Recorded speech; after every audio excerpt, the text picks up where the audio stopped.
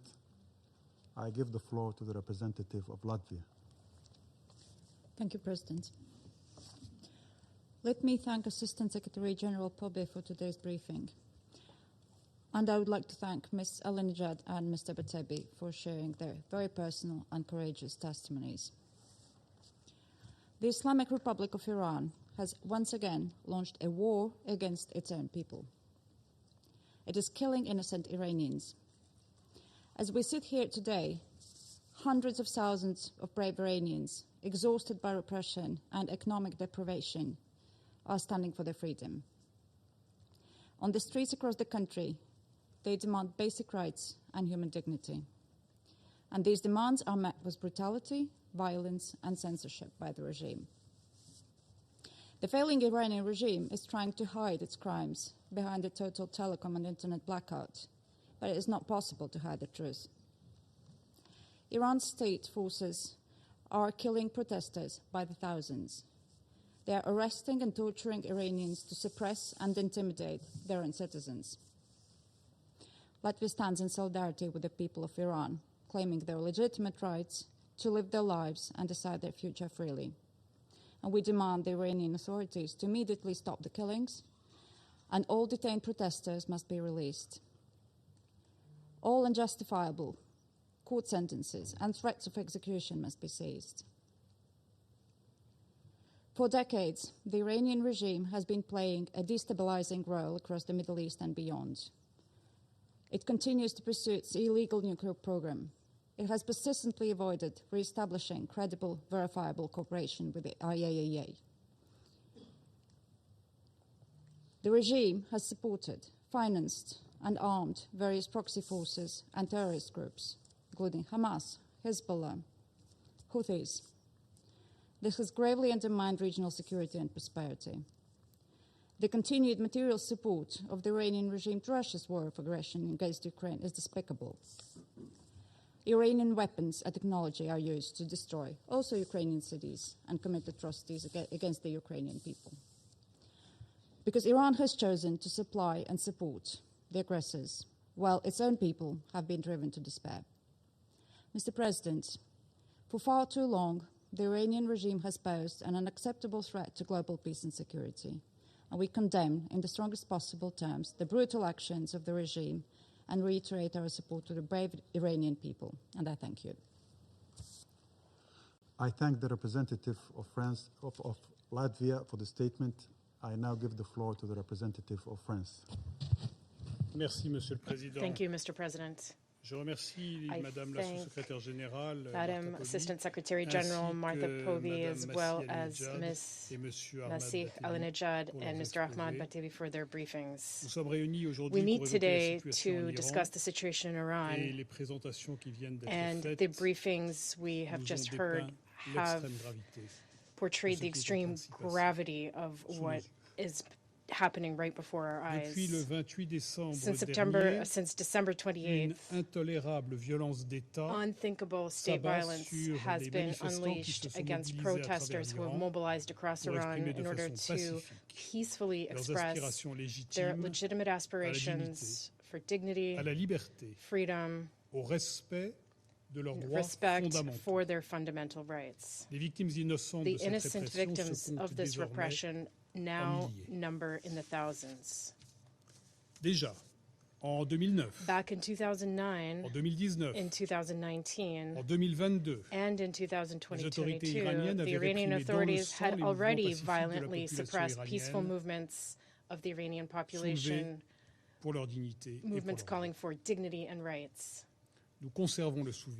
We remember the death of Mahsa Amini in September 2022 at the hands of the Iranian morality police. France condemns the widespread and deliberate use of violence by Iranian security forces. France condemns the arbitrary detention of thousands of protesters.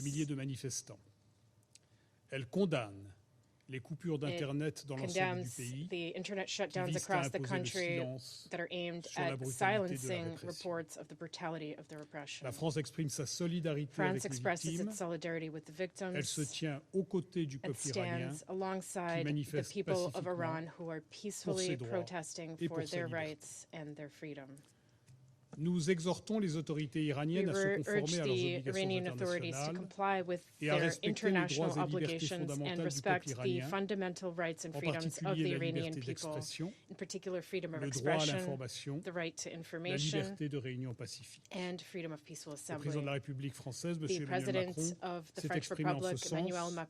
Le ministre français des Affaires étrangères l'a dit sans détour à son homologue iranien, et l'ambassadeur d'Iran à Paris se l'est vu signifier Ambassador in Paris was informed of this in the clearest possible terms when he was summoned to the Ministry of Foreign Affairs 2 days ago. Nous réitérons également notre appel We à la also libération reiterate our call immédiate et for the inconditionnelle de tous immediate les and prisonniers unconditional release arbitrairement of détenus all en Iran, arbitrarily detained prisoners ainsi qu'à in la Iran, suspension de l'application de la peine de mort. as well as the suspension of the Nous demandons death penalty. la convocation rapide d'une session We extraordinaire du call Conseil des droits de for l'homme a afin rapid d'évoquer la convening situation en of Iran et de a charger special les session mécanismes of the dédiés Human Rights d'enquêter Council to address the sur les situation in Iran violations and des to droits. task dedicated mechanisms with investigating human Monsieur le rights Président, violations. face à l'ampleur et à la President, brutalité de la given the répression, scale and la brutality of the communauté repression, the internationale et le Conseil de sécurité ne international peuvent community and the Security détourner le Council regard.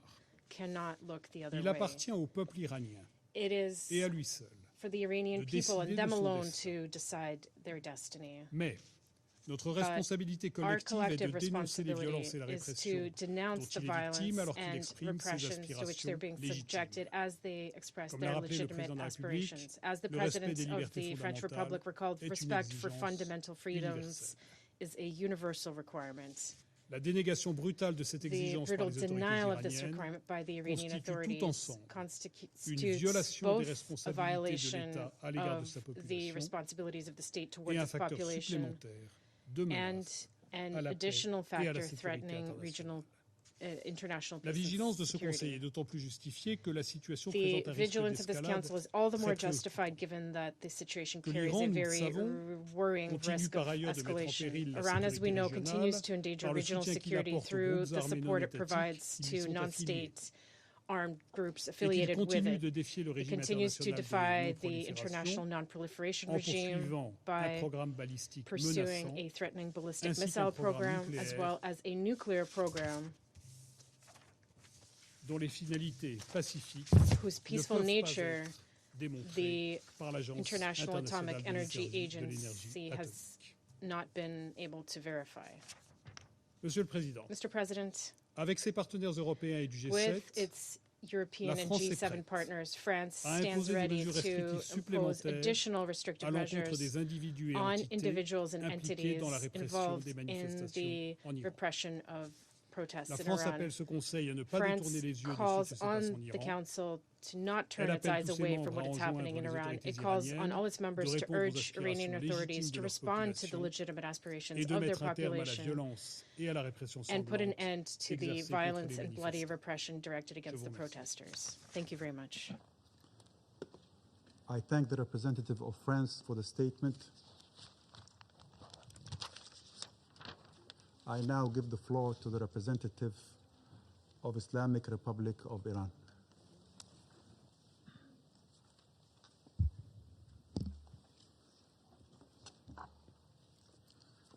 Bismillah ar-Rahman ar-Rahim.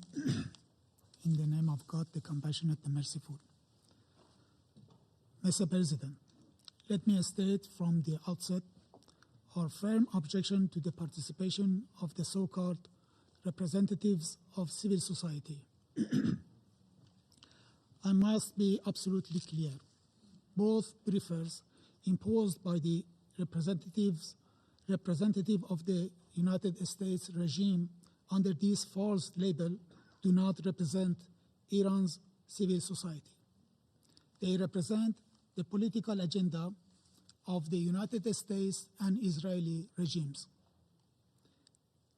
They have lived outside Iran for more than 2 decades and have consistently engaged in incitement to violence and promotion of extremist and terrorist activities, including advocating and facilitating the use of lethal force against law enforcement officers.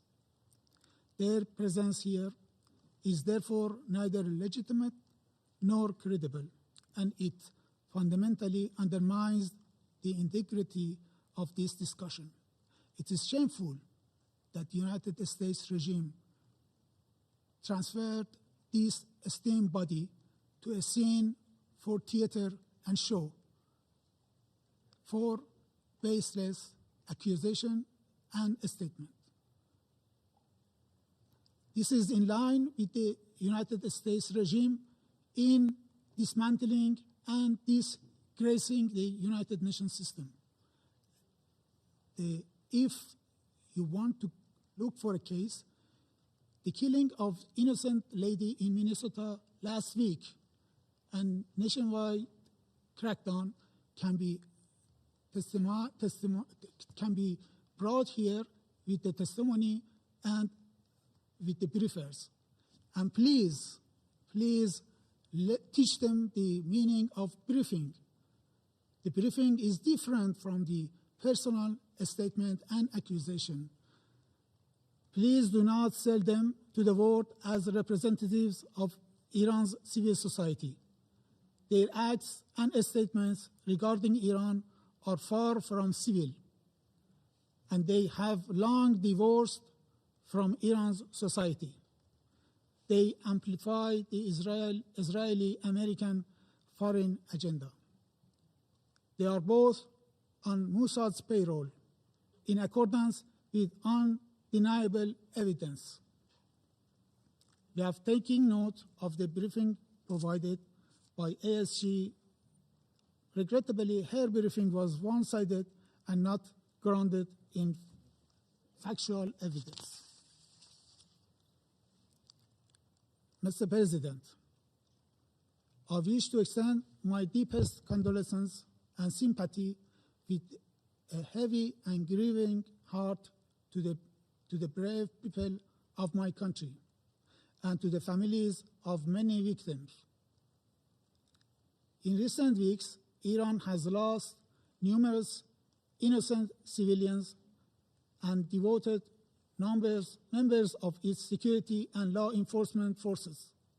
Many of our young people were brutally murdered in acts of extreme violence resulting from the atrocities committed by ISIS. Many of our police officers sacrificed their lives in the line of duty to protect civilians and preserve public order. I speak today on behalf of a nation in mourning. It is deeply regrettable that the representative of the United States regime who requested this meeting has today resorted to lies, distortion of facts, and deliberate misinformation to conceal his country's direct involvement in steering unrest in Iran to violence.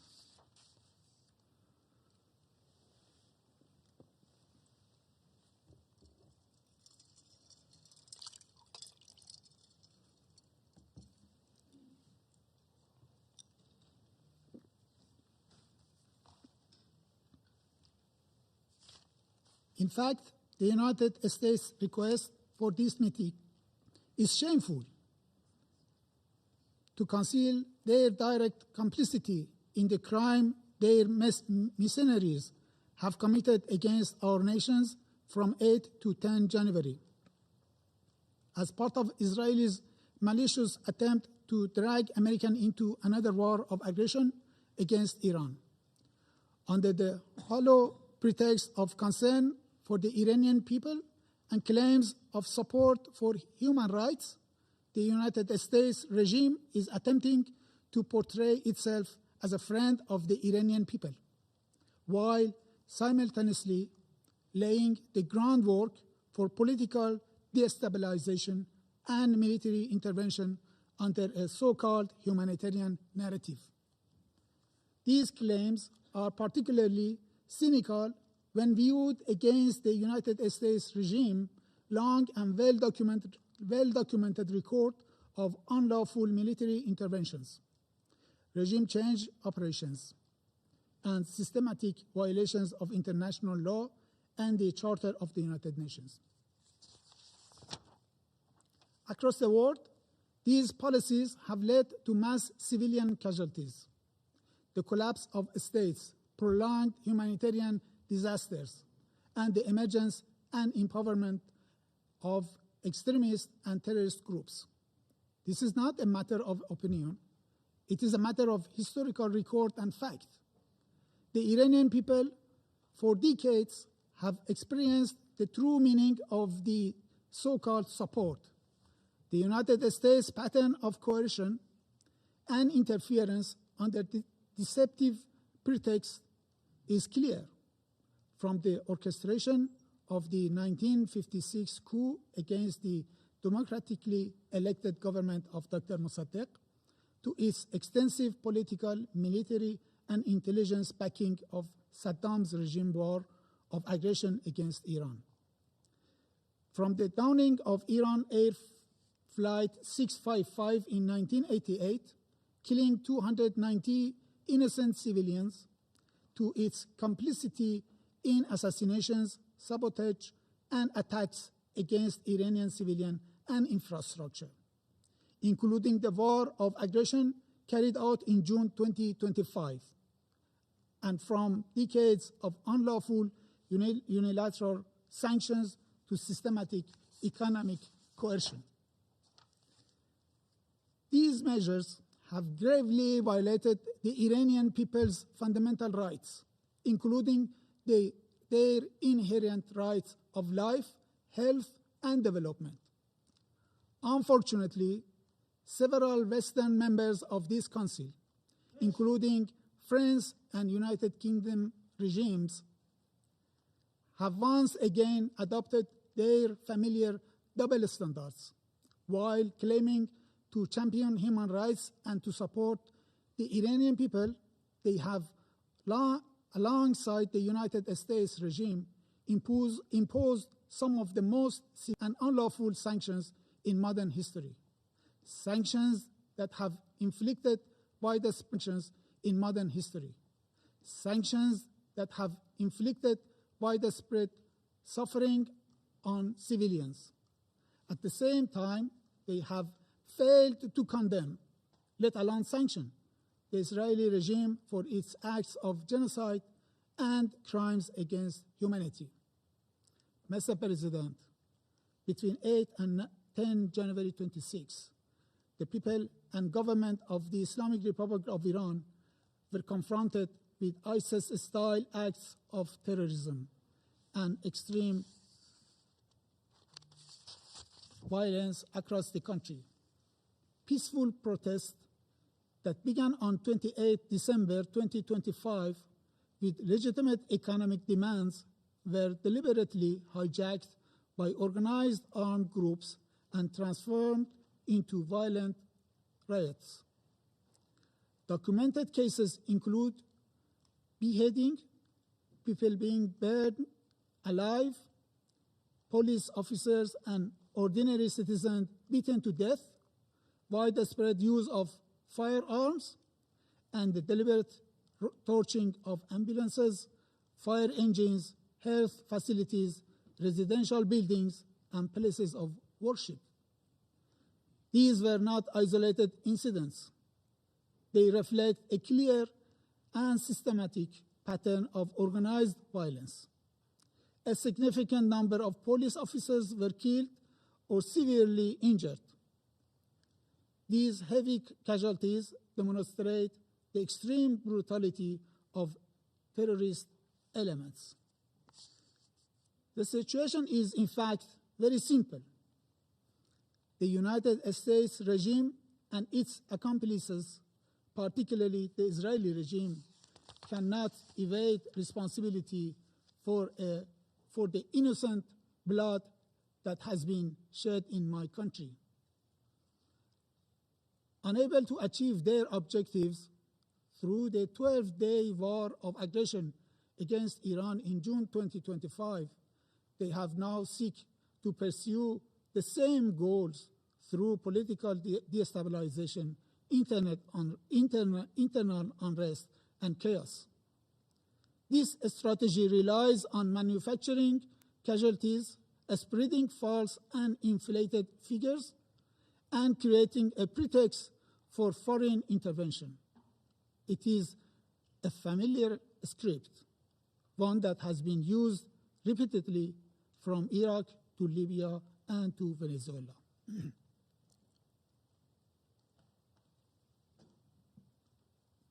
Mr. President, allow me to recall only a few of interventionist and reckless statements made by U.S. officials, which clearly demonstrates Washington's direct involvement in this unrest.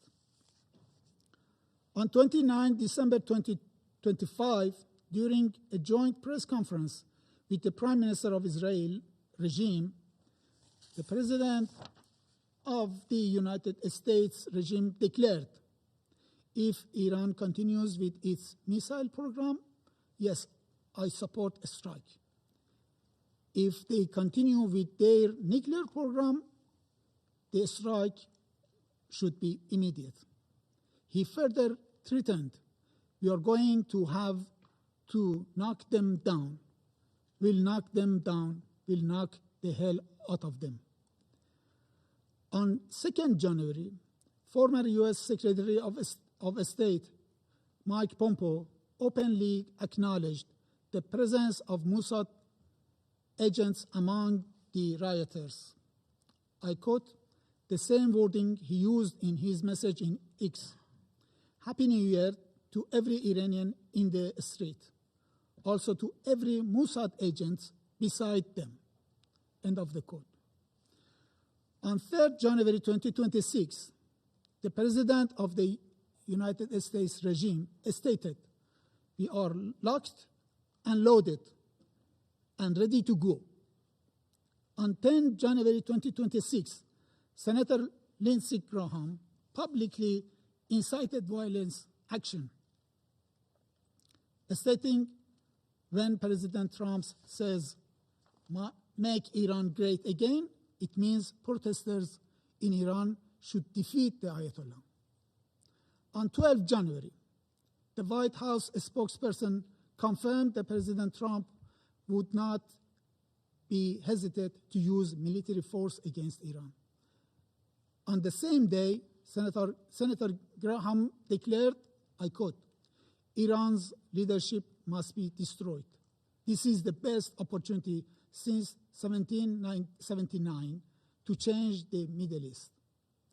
On 13 January, the U.S. President stated, and I quote, Iranian patriots, keep protesting. Take over your institutions. Help is on its way. And the statement of the representative of the United States regime today will be added to this list. These are not isolated remarks. They constitute explicit calls for regime change, violence, and military aggression. Mr. President, the exploitation of peaceful protest for geopolitical purposes and reckless endangerment of civilian lives fully aligned with the destructive role and unlawful unilateral sanctions have played in creating this situation. Claims of concern for human rights ring hollow when made by those who systematically violated them. 3 days ago, millions of Iranians marched to restore calm in our cities, to support law and order, and to reject reckless attempts to push our country towards civilian conflicts. President Trump chose to ignore this historic display of unity and restraint. Instead, he issued a provocative statement aimed at reinvigorating unrest, but people of Iran nationwide ignored his invitation for further violence, and this is why calm has been reestablished across the country. Mr. President, any threat to use of force against the Islamic Republic of Iran under any pretext, including claims of protecting protesters or supporting the Iranian people constitute a grave and manifest violation of international law and the UN Charter. Such unlawful actions directly breach Article 2.4, which prohibits the threat or use of force, and Article 2.7, which enshrines the principle of non-intervention. No rule of doctrine, narrative, or political justification can legitimize unilateral military action or coercion without explicit Security Council authorization under Chapter 7. Invoking humanitarian rhetoric to justify force in a deliberate abuse of international law. The Security Council, its members, and the Secretary General bear a clear legal, moral, and political responsibility to unequivocally reject and condemn such unlawful actions before it is too late. The credibility of the United Nations and the survival of the Charter itself now depend on whether this fundamental prohibition is upheld or eroded by one of its own permanent members.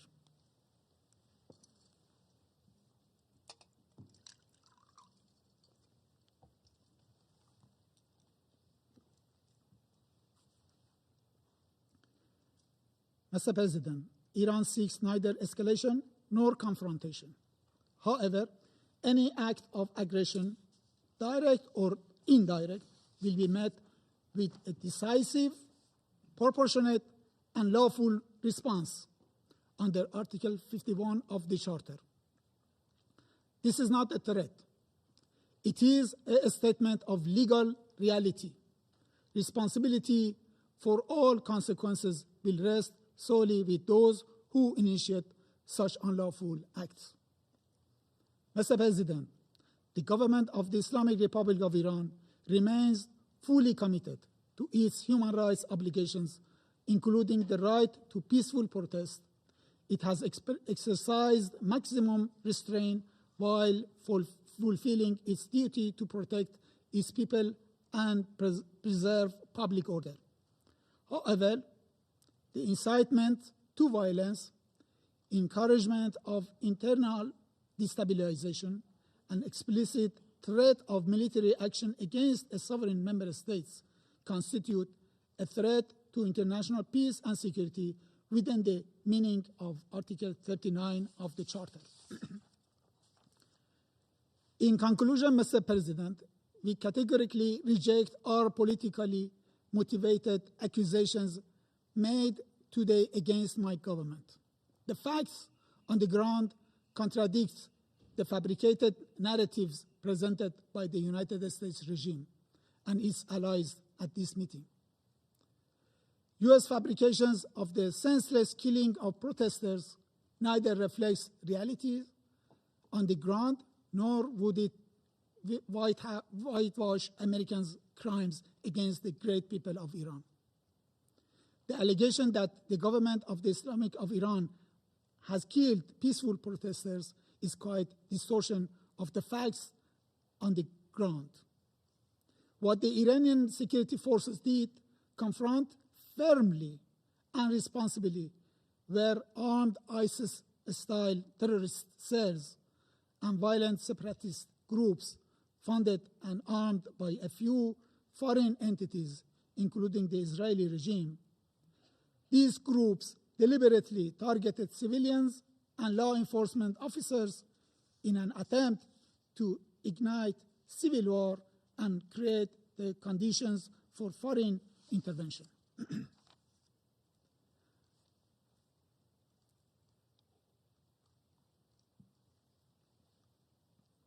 The claim that internet restrictions were imposed to conceal harm to our own people is equally false. On the contrary, temporary limitations were necessary to protect Iranian nation from evil operations that foreign agents, including Israeli one, are conducting against the safety of the nation.